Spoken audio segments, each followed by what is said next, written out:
Bien, aquí seguimos en Metadata presentando un tema que tiene que ver con lo que tiene que hacer el ciudadano, digamos, estar muy atento porque ha arrancado esta semana el censo a distancia, una modalidad que se implementa por primera vez en el país, y para conocer los detalles, porque después se hace también la visita censal habitual, pero eso será más adelante. Vamos a hablar con Silvana de Galabat, que es la titular del IPEC y encargada justamente aquí en la provincia de Misiones.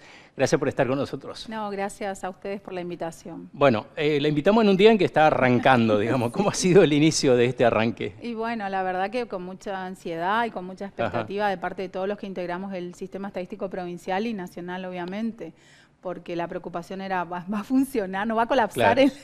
el sistema? Y no, la verdad que está funcionando muy bien. Yo hace un ratito me censé y no tuve ningún inconveniente. La verdad que ingresé bien, con buena conectividad y no tuve mayor inconveniente, o sea que la gente tenga la plena confianza de que está funcionando, que anda bien y que no es nada complicado. Si es buena la conexión, digamos, el tiempo de duración en promedio 15 a 20 minutos. Depende de cómo está compuesto el grupo familiar. Sí. En mi caso, por ejemplo, a mí me llevó 20 minutos y son 2 personas que integran mi grupo familiar en total.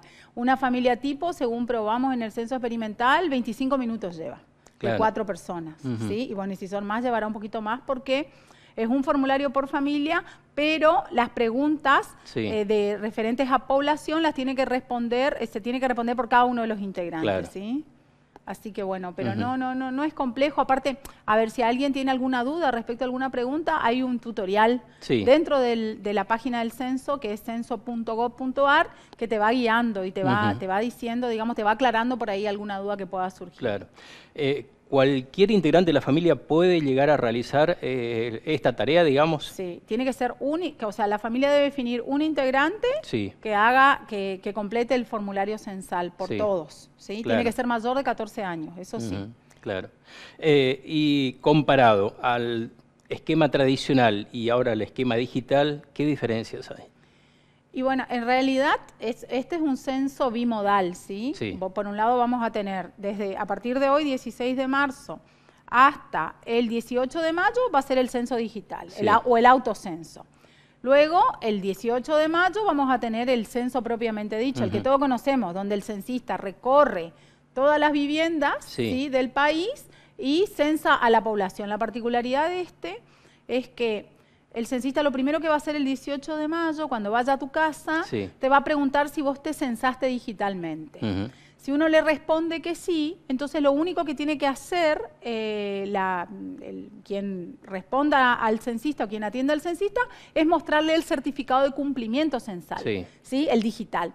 Cuando vas al censo digital, te manda el sistema el certificado de cumplimiento a un correo electrónico que vos hayas ingresado. Claro. Entonces, eso es lo único que hay que mostrarle al censista si uno se censó digitalmente. O sea, 5 minutos, validó el censista con su teléfono y se fue. Claro. Ahora, si alguien no pudo censarse porque no tiene conectividad, quizás no tiene una computadora, no tiene un teléfono, aunque todo el mundo tiene teléfono celular, pero por ahí no tiene el conocimiento necesario como para hacer un formulario online, ¿sí? Claro. O no tiene un correo electrónico, entonces ahí sí el censista le aplica la famosa entrevista censal, ¿sí? Claro. Le va haciendo las preguntas y va respondiendo.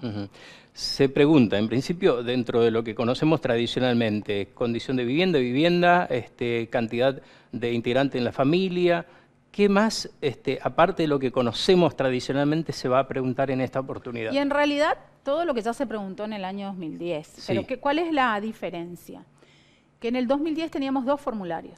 Uno básico, que era para toda la población, y uno ampliado, que era para una parte de la población. Y ese ampliado contenía, por ejemplo, información sobre identidad de género, autopercepción respecto a la identidad de género, autorreconocimiento como perteneciente a un pueblo originario o afrodescendiente, y el tema de la discapacidad. Ahora, las mismas preguntas para toda la población, único formulario, o sea que a todo el mundo le vamos a preguntar por discapacidad, por pertenencia o no a algún pueblo afro o originario, por identidad de género. A todos le preguntamos todo. 61 preguntas en un solo formulario para toda la población. Y eso está bueno porque eso nos permite ya tener información absolutamente de toda la ciudadanía en general. Claro. Una particularidad, por ejemplo, la provincia de Misiones nunca tuvimos un relevamiento de afrodescendiente y que sí tenemos, ¿no? Claro, exactamente. El censo nos va a permitir saber, ojo, siempre y cuando las personas afrodescendientes se reconozcan como tales. Sí. Esa es la cuestión también, que pasa por una cuestión de autorreconocimiento, lo mismo, el autorreconocimiento a un pueblo originario. Claro. Si el censado le dice que no, se autorreconoce, aunque sea descendiente de algún pueblo en vía, en nuestro caso para Misiones digo, entonces el censista va a escribir lo que el censado le dice. Claro. O lo mismo en el censo digital, ya cada uno responde lo que le parece, digamos, ¿sí? Teniendo en cuenta de que gran parte, me imagino, o un porcentaje vemos hasta qué punto la gente hará en forma digital, ¿esto le permitirá tener esa información, ir acumulando ya datos, ir procesando? Exacto. Sí, en realidad todo el censo, toda la información censal se centraliza, ¿sí? En una base de datos que es online. O sea, quien completa digitalmente y quien el día del censo no lo hace, el censista va a tener, por ejemplo, a quienes aplica la entrevista censal porque no pudo hacer el digital, va a tener una planilla digital donde va a cargar total de población según sexo, varón y mujer. Entonces, el mismo día del censo, nosotros ya vamos a saber cuánta población tiene la Argentina según varones y mujeres, el mismo día del censo. ¿Sí? Después, 3 meses después, vamos a tener la información básica preliminar, que antes llevaba un año. Claro. ¿Sí? Entonces, la tecnología nos permite contar con la inmediatez en el acceso a la información. Claro. Tan solicitada, ¿no? Hace 12 años no tenemos información de toda la población. Claro. Así que, bueno, es muy importante, la verdad, este operativo estadístico y el compromiso cívico, porque es un deber cívico en realidad, es así como votar. Bueno, es lo mismo, porque quien no se censa no va a estar contabilizado como habitante de la Argentina, como habitante de Misiones, o sea, queda fuera del conteo. Y es muy difícil, a ver, si vos no tenés información sobre la población, entonces vos no podés saber, desde el punto de vista de quienes toman decisiones, ¿sí? ¿A dónde necesitas una escuela? ¿A dónde necesitas una salita de primeros auxilios? ¿Dónde, por ejemplo, un particular que quiere emprender o poner un emprendimiento necesita información? ¿Dónde vas a ir a poner tu emprendimiento? Claro. A donde hay mayor cantidad de población y tenés que ver las edades para saber si va a consumir o no tu producto. Entonces, al empresario también le sirve para mejorar su producción, para mejorar sus servicios, saber quiénes son sus clientes, cuántos, si puede ampliarse o no. Claro. Y porque es información que está disponible para toda la población. O sea, una vez que tengamos las bases del censo, van a estar colgadas en las páginas oficiales y cualquiera que interesado puede ingresar tanto los cuadros que elaboramos nosotros como la base de datos para hacer los cruzamientos que necesite, como fue en el año 2010. Entiendo. Si uno está haciendo, de repente está completando y por X motivos, o se cayó la conexión, o hubo algún problema, o salió una urgencia y no pudo completar en ese momento, ¿se puede retornar o retomar, digamos? Sí. Automáticamente cuando vos ingresás te genera un código de vivienda, ¿sí? Ese código, que es lo primero que te genera, bueno, ese hay que capturar o hay que anotar.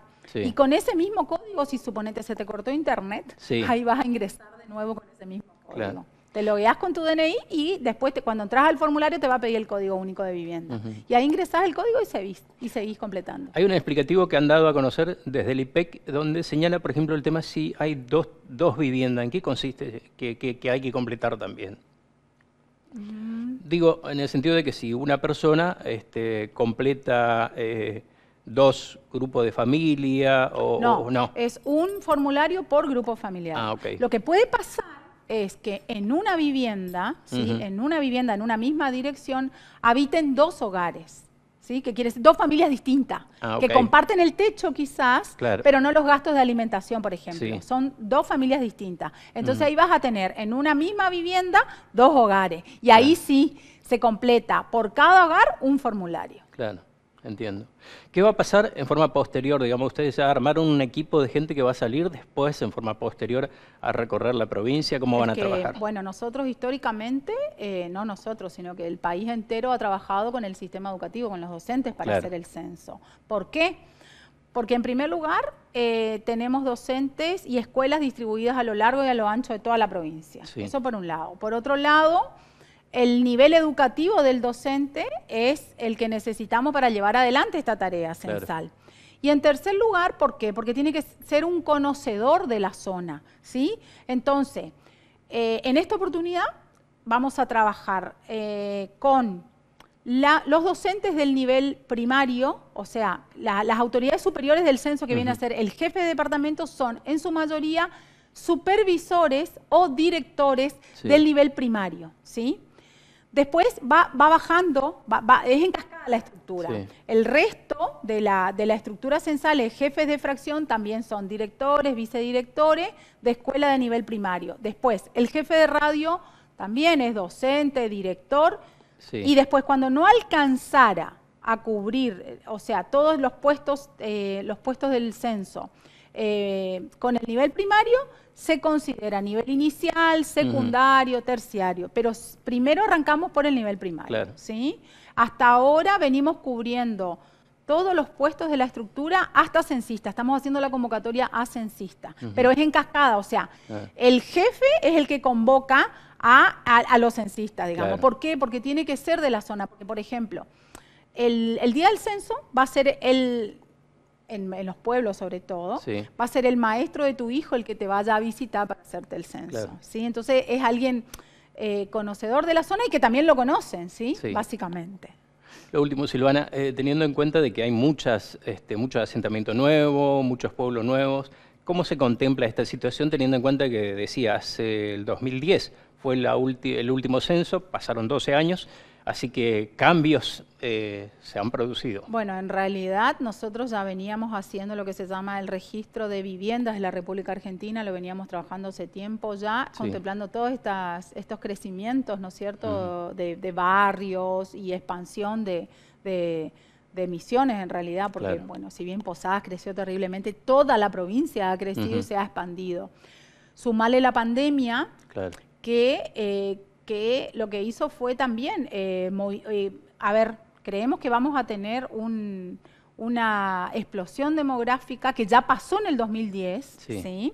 Pero ahora la pandemia agudizó eso, porque mucha gente que vivía por ahí en las grandes urbes, a raíz de la pandemia, buscando tranquilidad, paz y demás, vino a vivir a Misiones. Claro. ¿Sí? Eso por un lado. Después también tenemos nosotros los movimientos migratorios constantes porque, digamos, de los países limítrofes por la frontera. Claro. Entonces, eso para nosotros es un peso bastante importante que hace al crecimiento demográfico. Claro. ¿Por qué? Porque respecto a las estadísticas vitales, que son nacimientos y defunciones, estamos viendo, según las estadísticas que nos dio el Ministerio de Salud, que los nacimientos han disminuido, ¿sí? En estos tiempos las mujeres tienen menos hijos, menor cantidad de hijos. Claro. Y eso va disminuyendo a lo largo del tiempo. Entonces ahí lo que nos creemos nosotros, más allá de las estadísticas vitales, que lo que va a influir en la explosión demográfica son los movimientos migratorios, internos y externos. Sí. Me has acordado un dato, el último, que aportamos a la audiencia, y una buena noticia para las mujeres, mayor expectativa de vida para las mujeres, ¿no? Sí, aquí en Misiones. Vivimos más nosotras, ¿sí? Debe ser porque nos ocupamos de todo, no sé, nos estresamos más, ustedes se estresan menos, pero nosotras vivimos más, sobrevivimos a ustedes, sí. Parece que la expectativa es a 84 años. 84 años, y el varón creo que llega a 73, 72, no más. Va subiendo igual, pero nosotros le ganamos, por lo menos en algo. Muchas gracias por acompañarnos. Bueno, de esta manera entonces, repasando lo que representa ya el censo virtual que se ha llevado a cabo a partir de esta semana, y luego viene el censo presencial.